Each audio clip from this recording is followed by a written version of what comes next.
Hi everyone, welcome back to Gravy English, your go-to channel for everything about better English. So, now you've got your online English teaching job, and now you're thinking, how do I become an effective online teacher? How do I teach? Well, I sure hope I could help you with that. In this video, I will share with you 8 tips to become an effective online English teacher.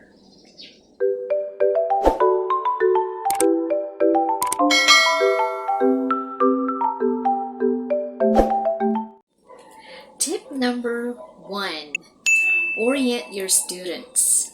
Now, imagine you're a tourist and you're lost in this unfamiliar place. You don't know where you are, you don't know where to go, and worst of all, you don't have any map.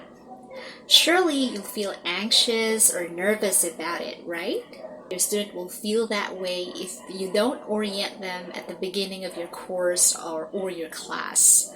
So, orient them, tell them what to expect, and tell them what they will do for that particular class or for that particular course.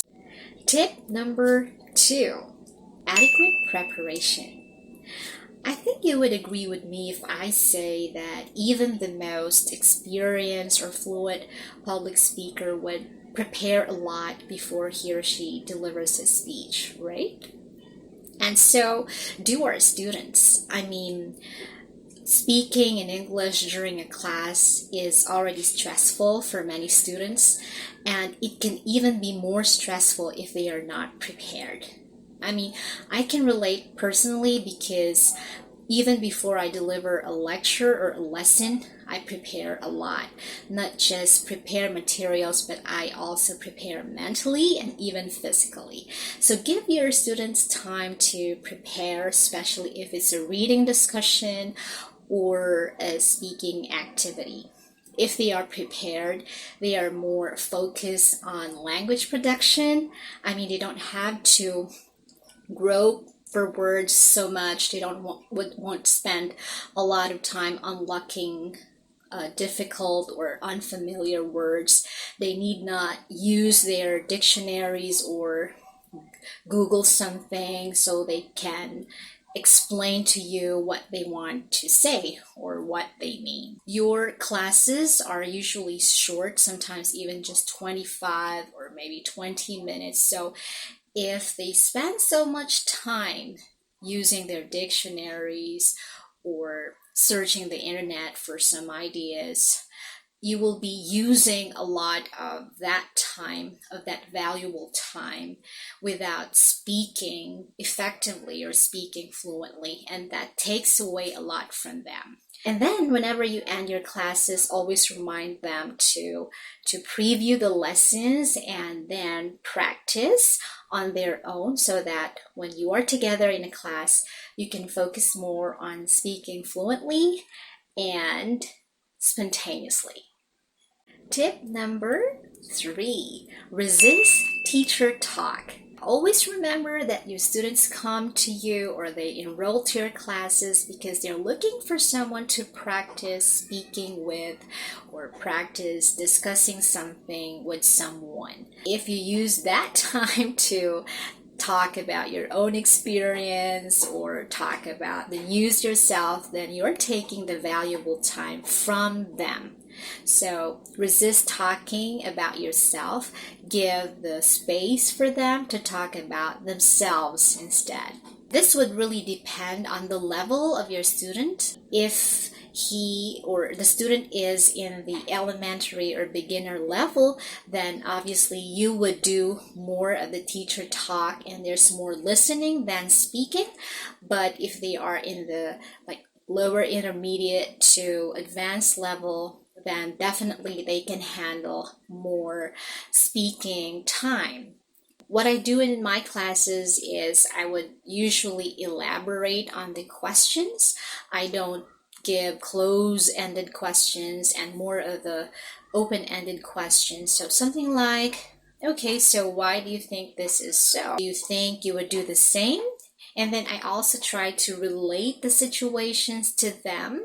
So I ask them questions like, so do you think you would do the same thing, or have you ever had this experience? Give the student more time to speak and be more of a listener than a talker. Tip number 4, resist going off topic. This is true, or this should be done, especially if your lesson is based on a particular module or book or some prepared materials by the company.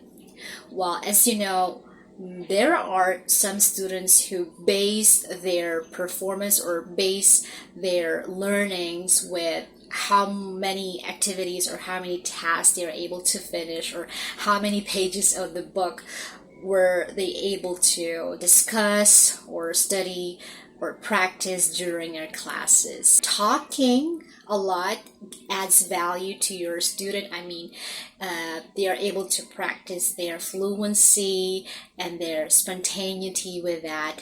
But always remember to go back to your original lesson or original topic. Some students really tend to wander off. So in my case, if I notice that the student is talking about an experience too long, I would say something like, wow, okay, that was a really interesting experience. It was so nice for you to share. And by the way, that was a great narration. And then, so how about we go back to our original topic? So you have to steer your students back to your original lesson, so you'll be able to finish or accomplish what you have set for that particular session. Tip number 5, correct your students constructively. You have to remember that your students come to you, they enroll to your class, particularly because they would like someone to point out what's wrong with their sentences or what's wrong with the words that they are making. So we have to give that to them. You have to balance between the explicit and the implicit correction. So what do I mean by that? A correction, I think, from my experience, is necessary when you're doing tasks or lessons like pronunciation or maybe grammar. If they make mistake, you make the explicit correction, but make sure that you do it constructively. Like in my class, I would say something like, okay, well, that was a good try, but maybe you're trying to say this. Or maybe something like, oh, maybe you mean something like this. I do that often, but whenever we do speaking or discussion, I minimize corrections, and I usually would set mini session for the glaring errors that were made during the discussion. In this mini session, you can input some grammar lessons, particularly solving that particular grammar problem, or a mini pronunciation lesson for that particular pronunciation error. During speaking exercises, minimize making a lot of corrections, because that will interrupt their train of thoughts, and that will be not helpful when they're trying to be fluent and spontaneous. Oh, by the way, if I say constructively, avoid saying something like, that's wrong, or I think you make an error with that one. So try to be nicer and try to say more constructive feedback. Tip number 6, use or maximize your chat heads. I guess this will be my favorite method or my favorite way of teaching, because I think reading chat heads is similar to reading the caption or subtitles of a movie or a show that you're watching. You might be underestimating your students, but many of them, especially in the intermediate and upper levels, are actually good readers. So take advantage of that. When you're making corrections or you're pointing out their errors, try to write them or type them down so the students can see exactly what you're trying to point out.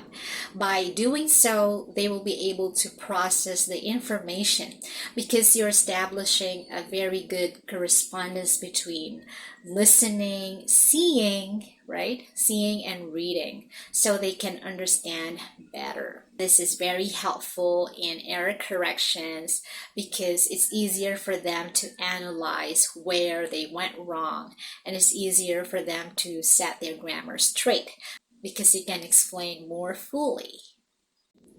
Tip number 7, review. Usually in the beginning of my classes, I would review with my regular students. I would ask them something like, so, do you remember the new vocabulary that we discussed during the last class? Or something like, do you still remember this expression? By reviewing, you actually allow the student to re-encounter the expressions and the new vocabulary that they've previously learned, and you just don't do it, or you don't just review the lesson from the last lesson, but you can also go back to the lessons from the previous week and the previous months. So this increases repetition, and when there's repetition, there is good recall and there's good retention of whatever you're teaching them. Review could be about different things. It could be a review of new expressions, new idiomatic expressions, also sentence structure, or maybe a group of pronunciation or sounds. And you can also review takeaways. Let me talk about takeaways in the next tip. Tip number 8. Now, the last tip for today's video is takeaway. Every time I end my classes, I would come up with this list for each student, and each list would have the different things that I would like them to review after the class. Doing this gives them a lot of opportunity to re-encounter whatever they have learned during your class, like new vocabulary or new expression, or maybe you can also send them a list of sentences that they said during the class that were incorrect, and then you corrected with them. With your takeaways, you left them with something that they can work on even your class is way over.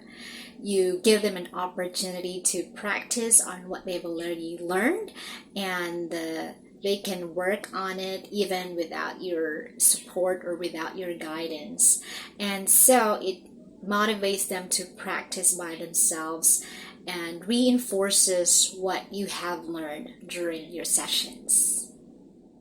Well, that's it. The 8 tips to become an effective online English teacher. Well, I do hope this video is worth your time. If you think this will be helpful to a friend, please do share, and please do subscribe so we have more of these informative videos in the future. Well, till next time, bye!